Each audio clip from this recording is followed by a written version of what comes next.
సరే, సరే, సరే. ఎప్పుడూ నార్మల్ చేపల పులుసే ట్రై చేసి ఉంటారు కదండీ! ఒకసారి ఇలా కుండలో చేపల పులుసు ట్రై చేయండి. ఖచ్చితంగా మీ అమ్మమ్మలు, నానమ్మలు గుర్తొచ్చేస్తారు అంతే. ఓకే. ఫస్ట్ అయితే మనం రెసిపీలోకెళ్ళిపోదామా?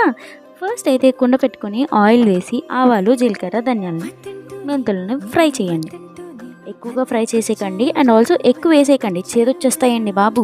తర్వాత రెడీగా పెట్టుకున్న ఆనియన్ పేస్ట్‌ని అందులో వేసేయండి. బాగా ఫ్రై చేయాలండి అండ్ ఆల్సో ఆయిల్ పైకి తేలే వరకు ఫ్రై చేయండి. అది మాత్రం మర్చిపోకండి. తర్వాత గుప్పెడు పచ్చిమిర్చిని పొడవుగా చీల్చుకొని వేసేయండి.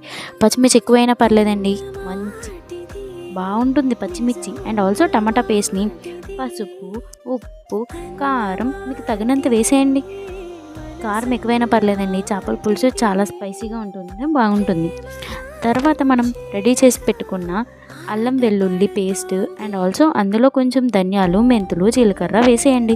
తర్వాత ముందే మ్యాగ్నేట్ చేసి పెట్టుకున్న చేపలను కూడా వేయండి.